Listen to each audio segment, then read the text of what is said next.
Up till now, we talked about the serif typefaces. Now we're going to talk about the sans serifs. There are 4 types of sans serifs as well: the square, humanist, grotesque, and geometric. The earliest was the grotesque.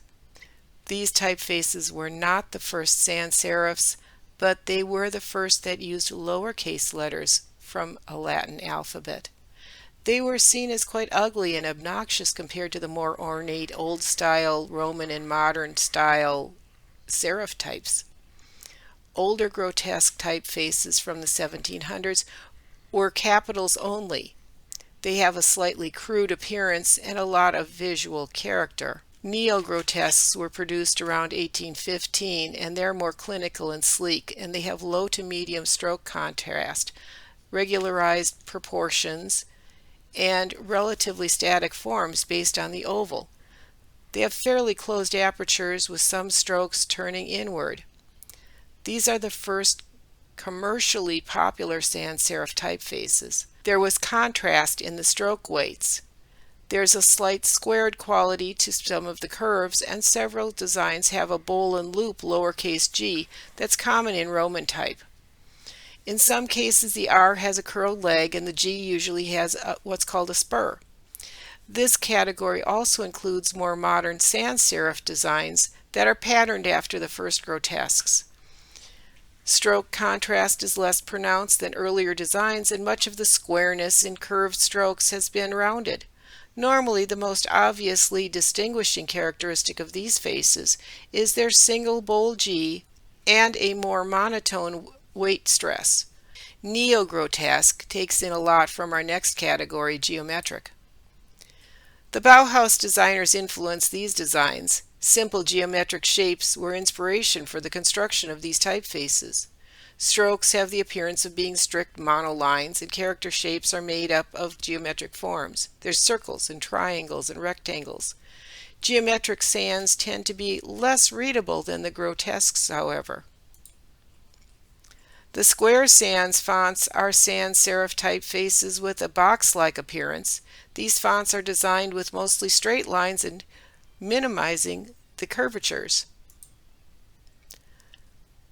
The humanists are based on the proportions of Roman inscriptional letters. They're derived from handwriting and the flow of the pen stroke. Frequently, there's contrast in stroke weight that is readily apparent. Typographic experts claim that these are really the most legible and most easily read of the sans serif typefaces. Humanistic sans serif typefaces are also closely matched to the design characteristics and proportions of serif types. They often have a strong calligraphic influence. The next category we're going to look at is script. Like cursive handwriting, the glyphs in script fonts tend to be connected on the downstroke. Some script fonts can be difficult to read. They are best when used as a drop cap or if they're reserved for formal occasions. Decorative fonts vary widely. They can look like hand lettering, they can look like vintage type, they might be grunge, they might be Old English, so on. If the typeface you're looking at doesn't fit into one of the other 3 categories, it is a decorative. These are used for headlines. They're used to add ornamentation. You don't use these for body copy. Things like blackface type, like Old English, they were used for body copy in the early days of printing, but today we find them way too difficult to read. Next, we're going to look at the anatomy of a typeface. That's parts of the body. This is a list of terms and what they are. And you can read through these. There is a copy of this that is included that you can download and look at and keep actually as a reference material. It's really a good thing. This is the most complete listing I have found to date. It describes things like the baseline and what the ascender height is, and the fact that we have all kinds of terms that are similar to body parts. We have tails and feet, eyes, ears, an arm, we have joints, we have legs, we have all kinds of, well, we have spines and shoulders, lots of parts of the anatomy of typeface can be related to the anatomy of a person. We talked about font families. These cover all the variations of the typeface that the designer created. Word processing software like Word offers italics and bold, but those are faux versions. We don't want to use them if we possibly can help it because they don't hold the original design shapes. If you want to use bold or italic, choose a font family that has those versions designed for you. When typefaces were first invented, the notion of having a family of type hadn't really occurred to anybody. All the fonts were simply Roman designs. In the early 16th century, cursive or italic, which is named after Italy where the idea was popularized, type was introduced.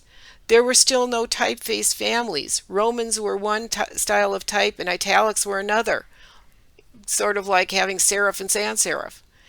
In the late 1700s, foundries began to release fonts in families, pairing Roman and italic designs that matched each other in style.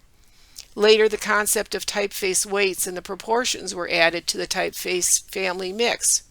In the 20th century, type families were enlarged even further with the introduction of different designs like condensed, expanded, and outlined.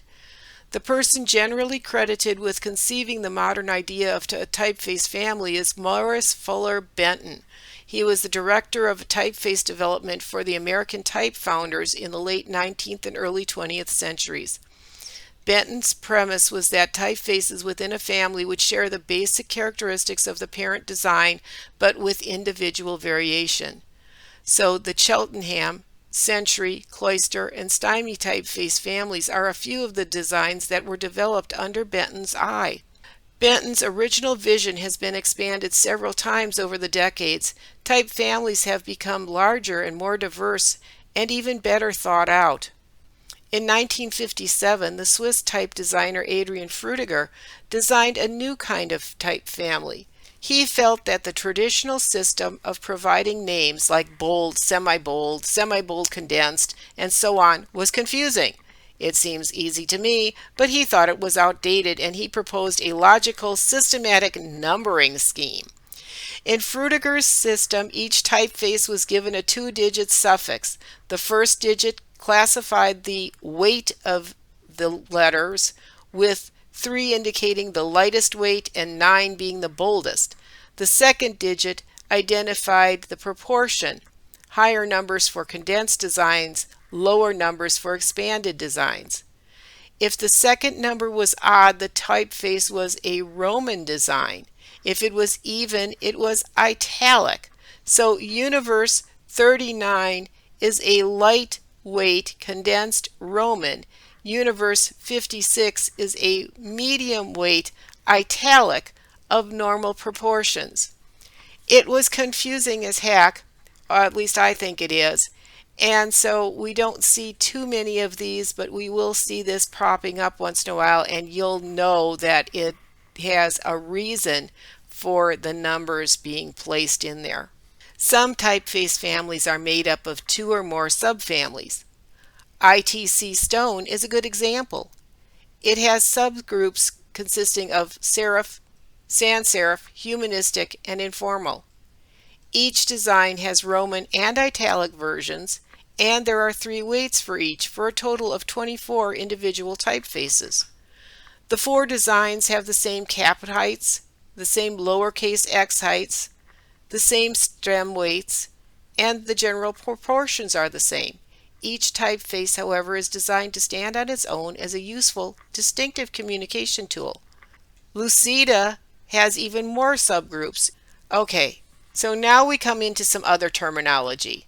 This is tracking, leading, and kerning, and unless you're already used to using some kind of word processing program, you are scratching your head going, what are we talking about? So what is leading? Leading is the space between the baselines. It comes from the days of setting type by hand. So at one time, typesetters held a slug of lead and used that to separate each line of type. Today your computer will calculate the leading. Each font size has a corresponding default number, which is a percentage of the font size that works as line spacing. This number works okay most of the time. There's sometimes when you just need to adjust it. Tracking is the letter spacing across a string of letters.